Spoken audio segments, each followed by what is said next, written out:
Happened with these, just to recap, the 3 caliber missiles that killed about 30 intelligence officers from the United States, Britain, Israel, Turkey, Oman, Qatar. What else did I write here? Just to recap, Saudi, Qatari, British, Israeli. There's probably a whole host of others that I missed.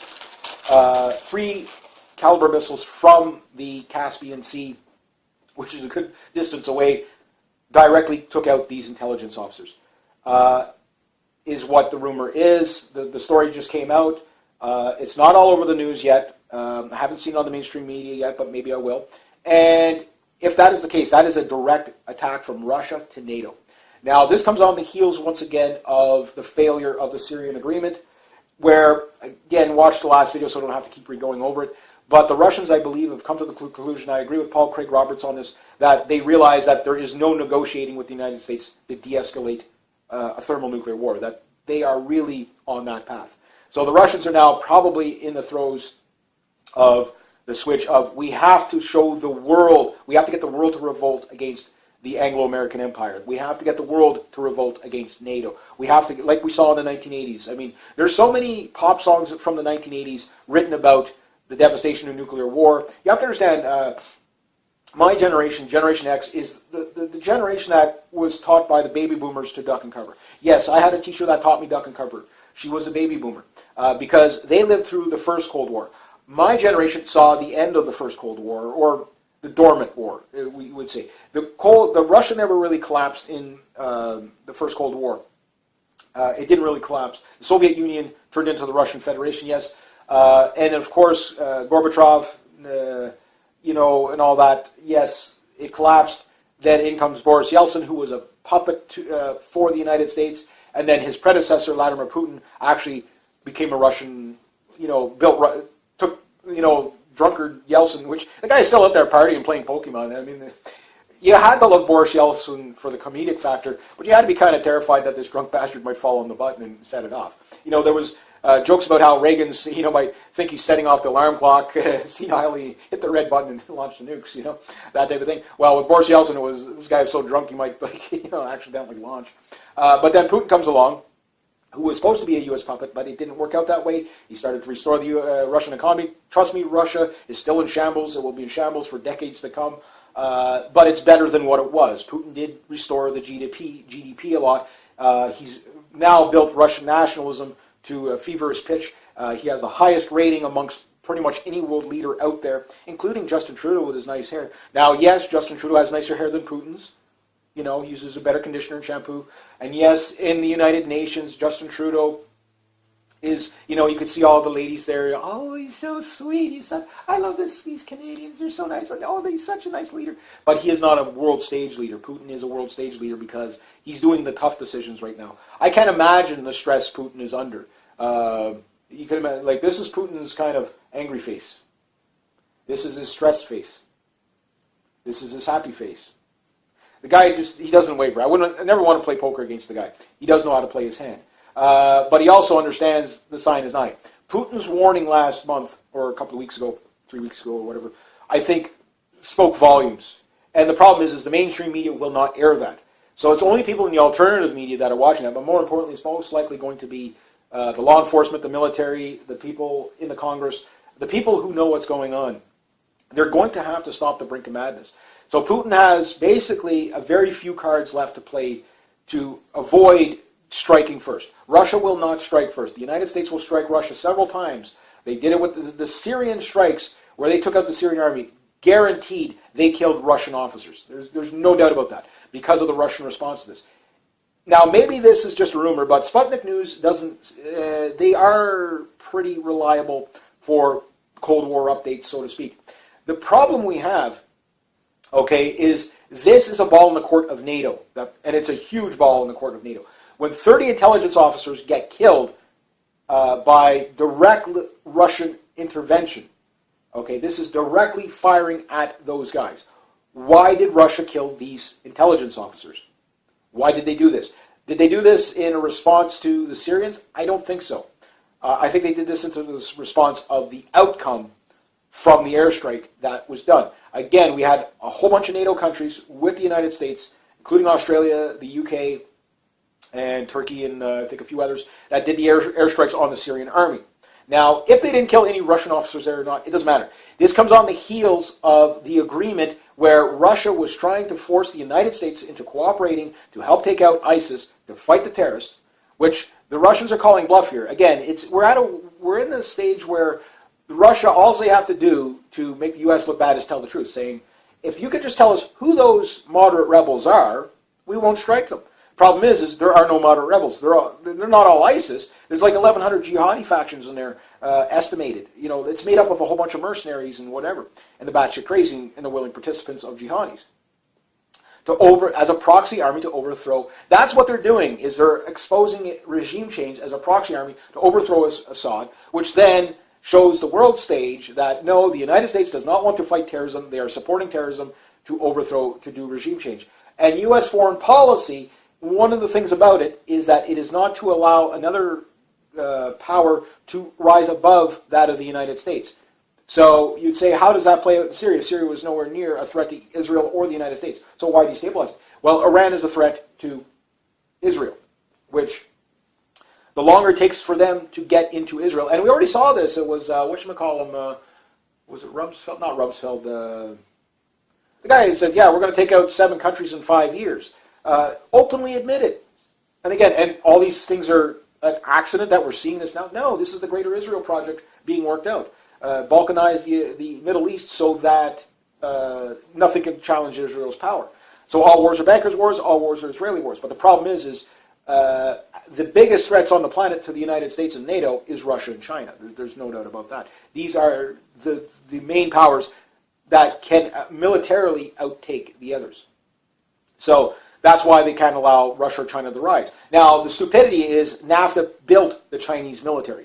The Chinese military would still be back no more advanced than the North Koreans if we didn't give them all the jobs and the wealth and send all the $4 trillion in U.S. treasuries over there, that type of thing. So China has all this debt that they're spending to build cities, buying real estate in Canada, all that type of stuff, to basically get rid of U.S. treasuries because they can't send it back to the States because if they do, it causes hyperinflation, collapses the global economy, and the Chinese economy will go down. The Chinese, they will have a one world, they will have a reserve currency. There's no doubt about that, but they're not ready to take over yet because they don't want to knock themselves off the throne before they can even support it. So once they're ready, they will do that.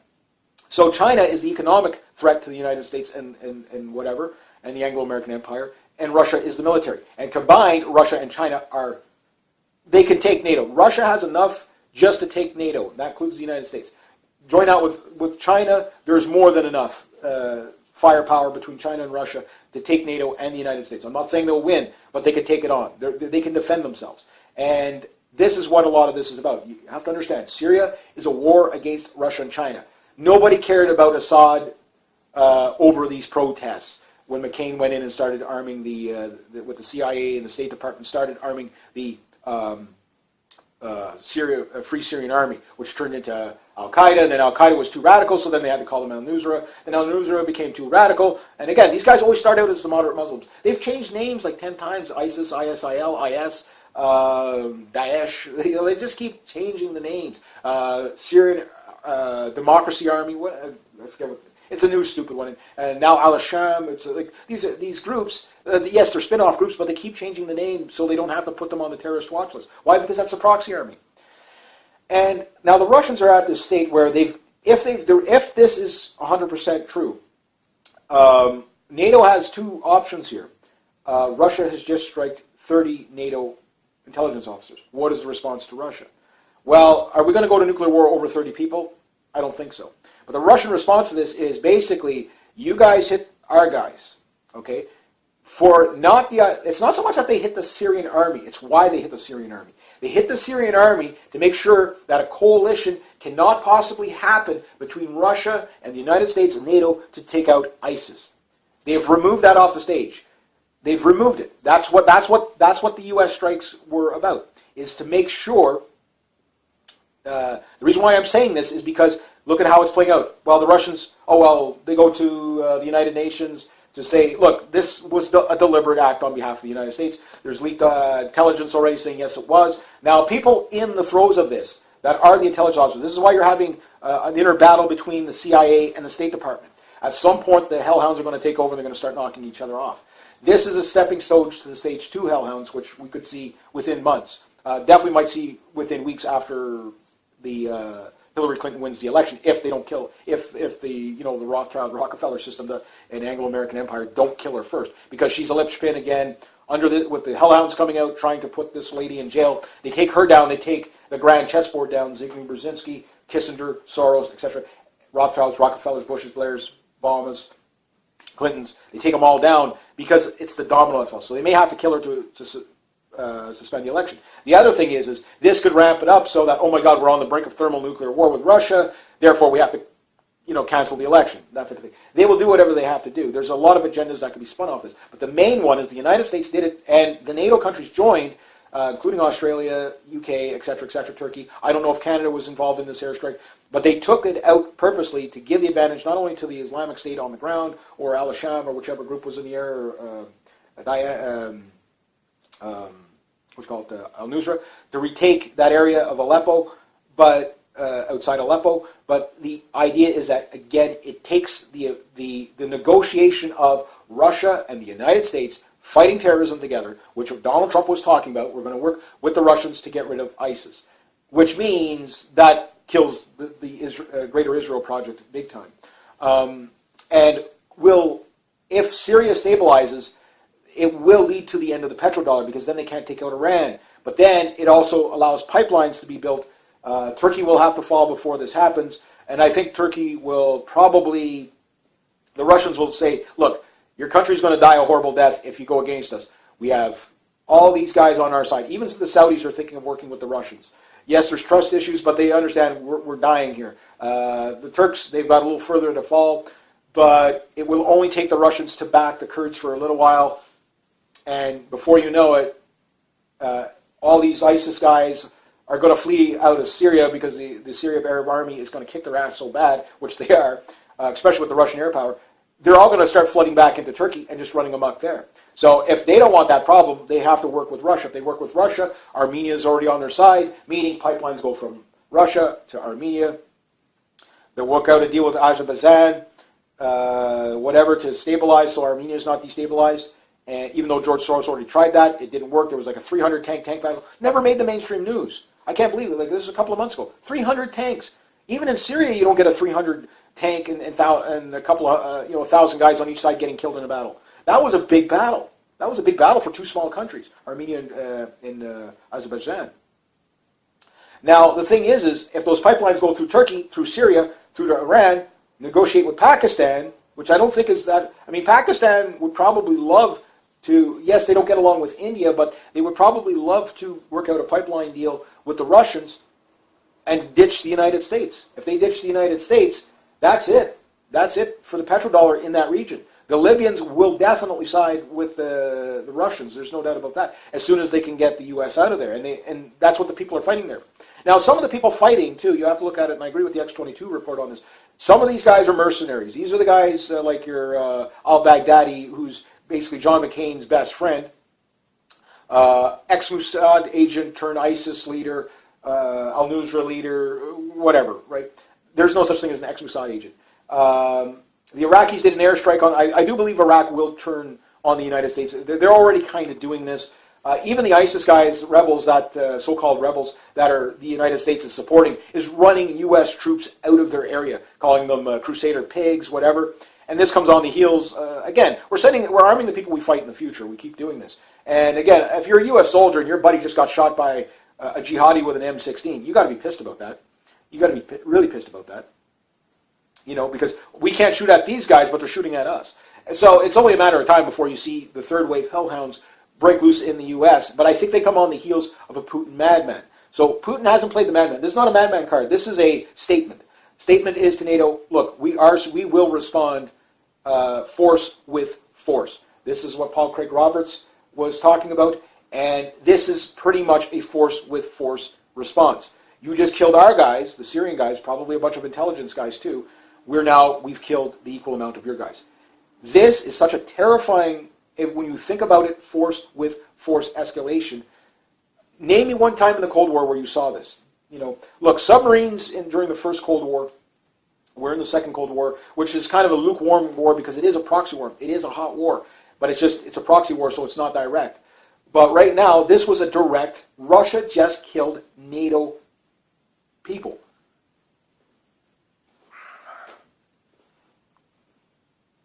I will quote Putin. Do they not realize what they have done? Do they not realize what they have done? Now people say, well, the Russians struck first. No, this was their force meets force response, which they've come to the conclusion of, which I agree with Paul Craig Roberts on this, that the Russians are now in a mode where whatever the U.S. does, we're just going to duplicate. You hit us, we hit you. Yeah. People put food away. I cannot stress this enough. I'm not saying it's going to break out. This could go on for years. I might not even be able to finish this video. That's the times we're living in. It is more dangerous now by so many prominent world leaders out there saying we're closer to a thermonuclear war than we've ever been in history. And when it's coming from the Russians, you have to take them seriously. You have to take them seriously. Because you have to understand, well, Putin plays the madman. And they've already talked about this, of detonating a nuke, setting off a warhead, which this new Sarmat warhead would be the perfect showcase for the world to see. They will detonate a nuke on some Baltic island, I can't remember. The Scottish were worried about it as well. They're talking about doing this. I think they do that in the 11th hour. At 11:59 they're going to do that. The 2 minutes to midnight type of thing. This is such a big, huge thing. Now, let's say it's a sham and it didn't happen. And why did this story leak in the first place? That's the other question. I think it did happen. It makes sense for it to happen. Force meets force. This is the ticking time bomb. This is what leads to the Black Swan event. The first Russian warship that gets sunk, the mainstream media not covering it, will alert the U.S. military that they're going to get us into a war. At that point, the question is, do we die for Israel and the bankers and the Anglo-American Rothschild, Rockefeller system, the Clintons, the Bushes, or whatever, or do we look at our Constitution and read that part against enemies foreign and domestic and take action? If rule of law doesn't work, then there's no doubt there's going to be a military coup in the United States. Because Putin, when he lights off the nuke, I believe that's my example I'm giving. I'm not saying that'll be it. There will be a show of force that cannot be denied by the mainstream media where they have to do it. So is it a Russian warship taking out a U.S. warship? Is it, because let's say the Iranians take out a warship in the Strait of Hormuz or an aircraft carrier or something like that. That will get a U.S. response. There's no doubt about that. But if the Russians do it, then people are going to ask, why are the Russians sinking our warships? We've got to go to war with them. And before people say, well, whoa. This is not Saddam. This is not the Iranians. This is not some little throwaway country with a handful of 1950s technology. This is a fully armed thermal-nuclear-powered superpower we're dealing with. Why did they sink our warships? Well, the question is, why did they just kill 30 officers? Force meets force. So the Russians will not do this, but it's clear that the Russians are displaying from the Caspian Sea what we can do. Again, how many hundreds of miles away were these strikes carried away with that kind of precision?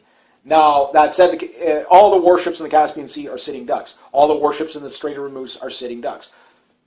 There's no place to really hide there. But the Baltics, there's area that brings these warships to the world, the submarines, and you have to understand the submarine nuclear power, the missiles that they can arm in. They've got almost 200 submarines that they can put out there, and a good proportion of them.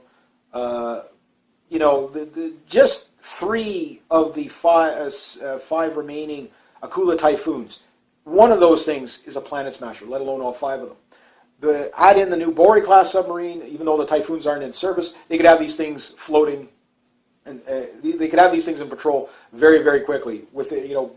Before you could they'll have them in the water in the same day. They'll have them in a hidden base, being armed and readied within a week. The Oscar II subs will be out there devastatingly taking down warships. The Akula submarines will be, again, with the United States with only 70 some odd warships and apparently 13, it was 14 aircraft carriers, now I think it's 13.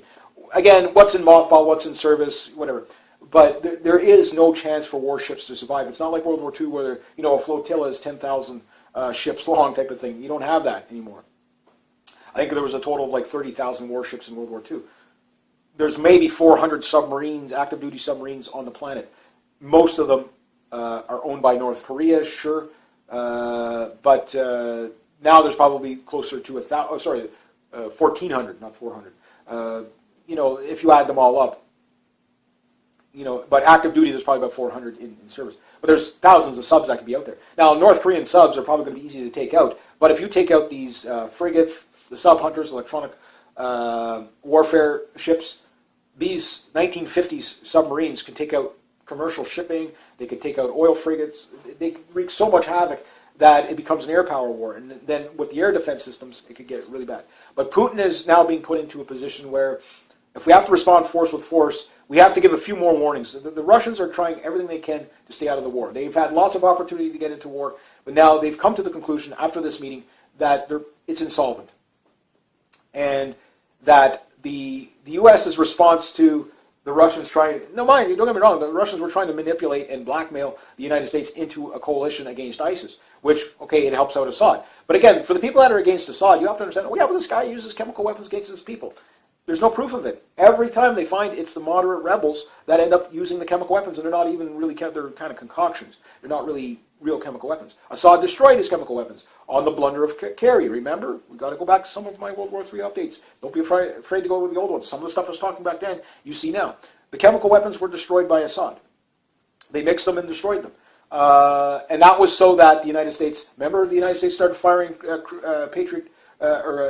cruise missiles, Tomahawk cruise missiles into Syria and taking out targets not that long ago. The people said, no, we're not going to war in Syria. Good on the Americans for that. But I think you need the U.S. military to tell the world elites that, no, we're not going to war. We're not going to war. We're going to back down. Yes, this will lead to the collapse of the United States. There's no doubt about that. But again, I know I might be repeating myself, but I cannot stress what the response is. So the Russians now are put into a position, force meets force. This is so serious. It's not, again, what's the next one? You shoot down our aircraft, we'll shoot down two of yours. And the Russians, they tend to respond with a sledgehammer every time. You hit some ragtag Syrian army troops, okay, those were low-level troops, we'll take out 30 of your intelligence guys. How do you like me now? So that is definitely the bar escalation. This is probably one of the most important World War III updates I've ever done. And for those out there, they'll never do it, Would you?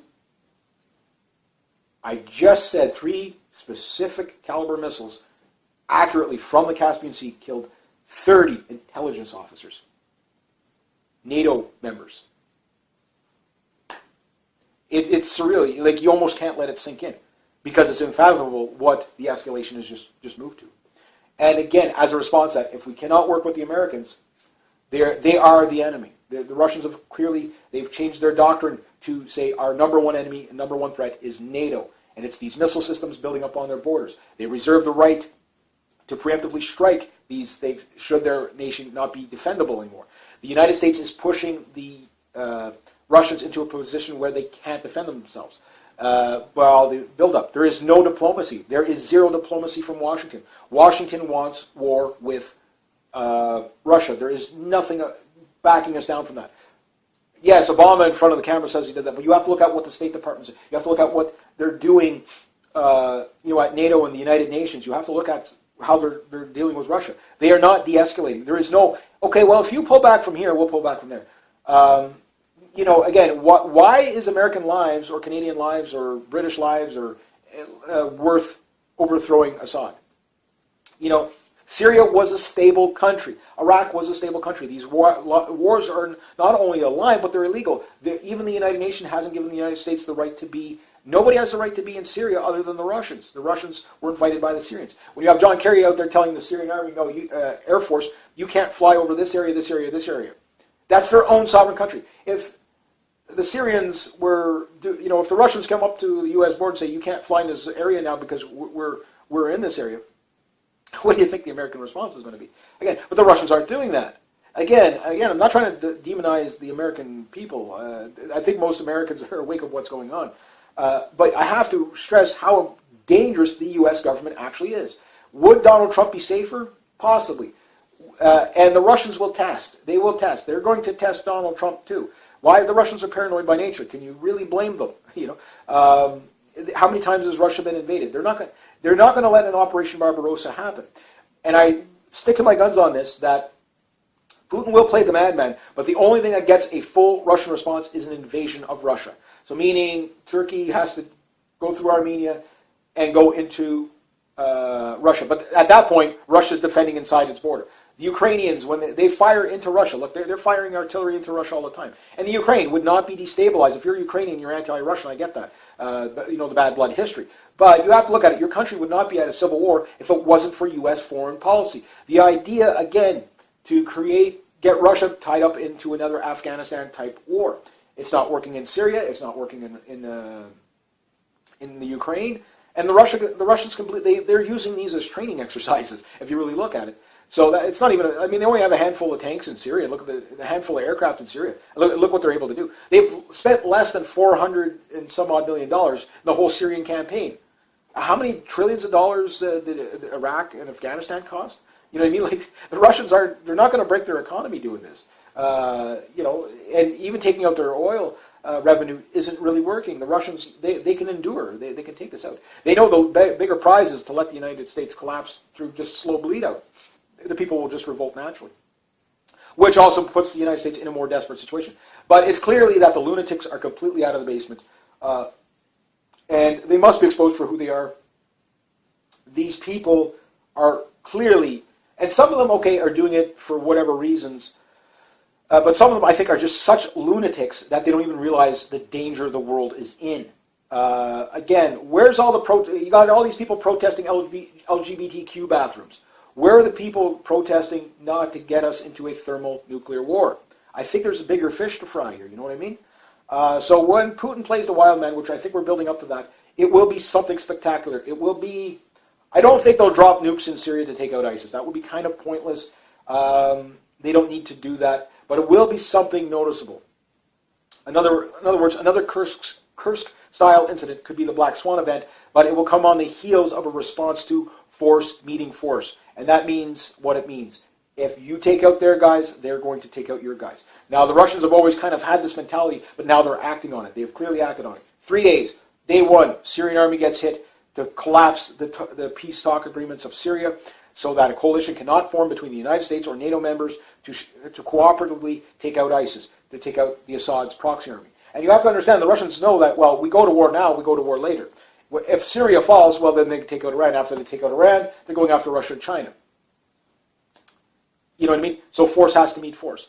So I know I'm repeating myself, but I cannot stress how dire this one is. I guess I'll leave it at that.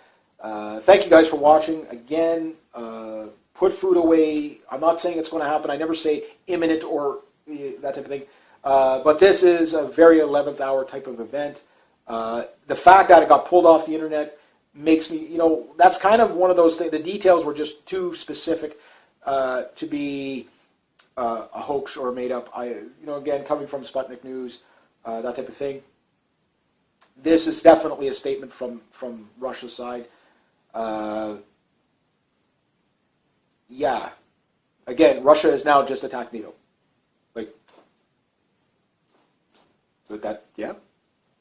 World War III is now hot. These are the first historical shots of World War III. These have just killed 30. Again, even I can't register what just took place there. Is it something to worry about? Yes, it is something to worry about. I'm not a fearmonger. You guys know that. I talk about events that are happening, and I do speculate on what might happen from these events. Of course. But the speculations come on real world events. Now, should this turn out to be false, that didn't happen, which I could see a lot of propaganda being thrown out saying that it's not, we have to still take it with a grain of salt because, again, there's three sides to every story. Their side, the other side, and the truth. And if this is true, which I believe it is, again, just giving the source, it will play out within the next couple of days. People are going to be talking about it left, right, and center if it is true. That is a beginning stage of Putin playing the wild man like North Korea. After this comes thermonuclear detonations as shows of force, for the world to see, so that there's no choice that if the mainstream media doesn't cover it, people in their governments are going to get very paranoid and start overthrowing their governments. Why? Because they're like, why is the U.S. military not doing a statement on this? Why is NATO not doing a statement on this? Why is this not? How is this not news? That's my question. How is this not news? You know, I know there's other things going on in the world that don't pertain to this, but I think if people do know what's going on in the world, then we have to look at our governments and are they making rational decisions? Why are we in Syria in the first place? Well, Assad's a dictator. That's not a reason to be in. So is Kim Jong-un. So is the Saudi royal family. So is the Israelis. I mean, they're dictators. You know what I mean? There's dictators all over the Middle East. There's dictators all over Africa, South America. You know what I mean? Pick one, right? Yeah, so you can't, regime change is a bad U.S. foreign policy. It guarantees war, that type of thing. So I'm going to leave it at that. There's so much more I could say on it. I'm completely whoa, kind of one of those whoa moments, I will leave it at that. So the only thing I can say, people get as much stuff prepared as you can. Not saying it's going to happen. I don't think we're there yet, but this is definitely, the Cold War has definitely just went hot.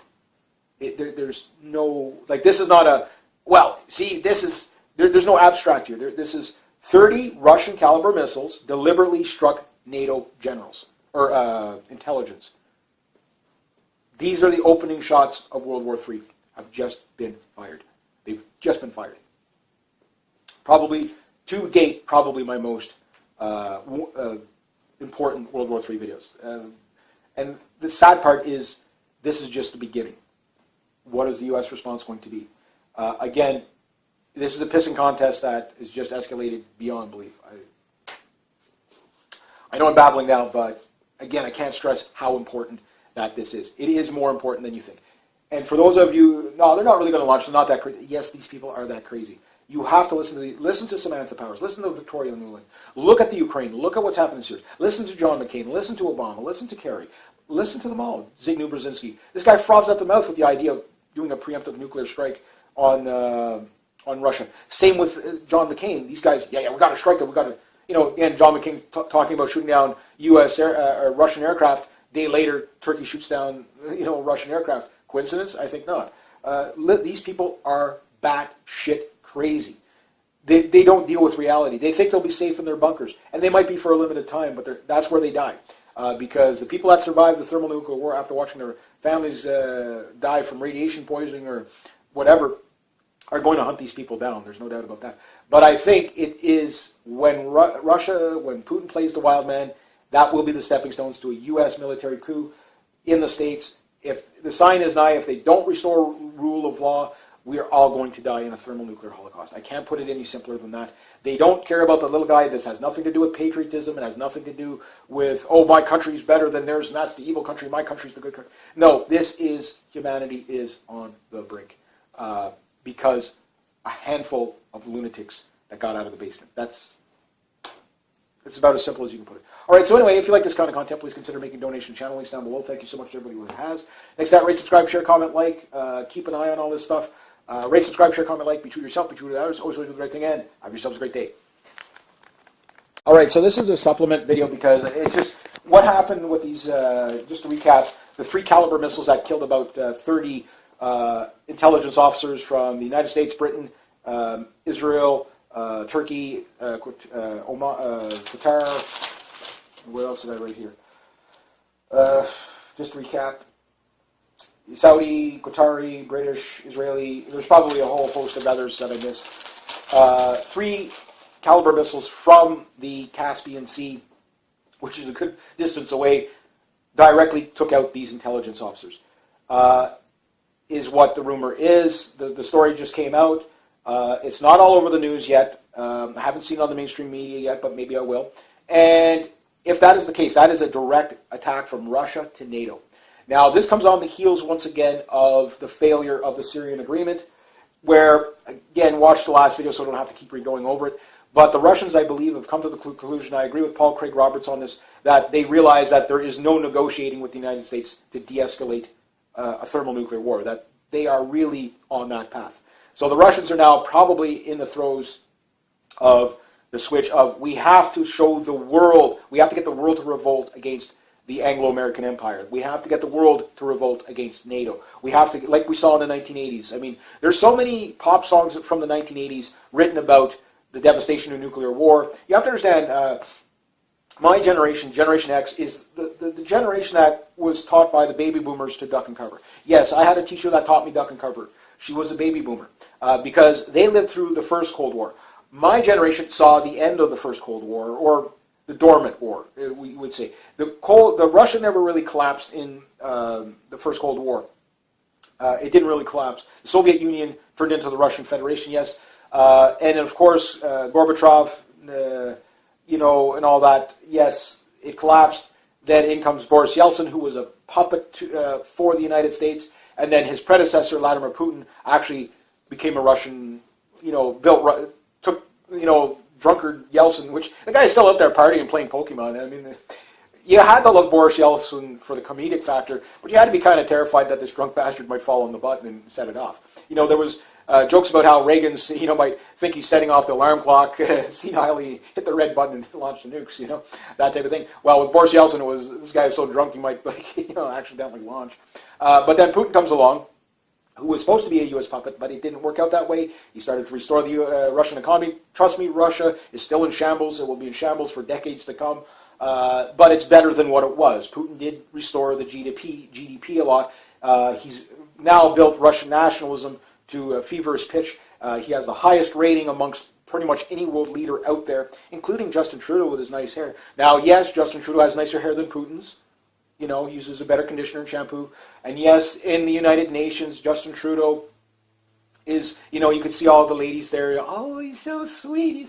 I love these Canadians. They're so nice. Oh, he's such a nice leader. But he is not a world stage leader. Putin is a world stage leader because he's doing the tough decisions right now. I can't imagine the stress Putin is under. You can imagine, this is Putin's kind of angry face. This is his stressed face. This is his happy face. The guy he doesn't waver. I never want to play poker against the guy. He does know how to play his hand. But he also understands the sign is night. Putin's warning last month, or a couple of weeks ago, 3 weeks ago, or whatever, I think spoke volumes. And the problem is the mainstream media will not air that. So it's only people in the alternative media that are watching that. But more importantly, it's most likely going to be the law enforcement, the military, the people in the Congress, the people who know what's going on. They're going to have to stop the brink of madness.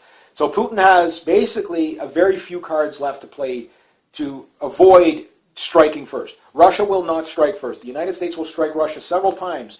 They did it with the Syrian strikes where they took out the Syrian army. Guaranteed they killed Russian officers. There's no doubt about that because of the Russian response to this. Now, maybe this is just a rumor, but Sputnik News doesn't... they are pretty reliable for Cold War updates, so to speak. The problem we have, is this is a ball in the court of NATO, and it's a huge ball in the court of NATO. When 30 intelligence officers get killed by direct Russian intervention, this is directly firing at those guys. Why did Russia kill these intelligence officers?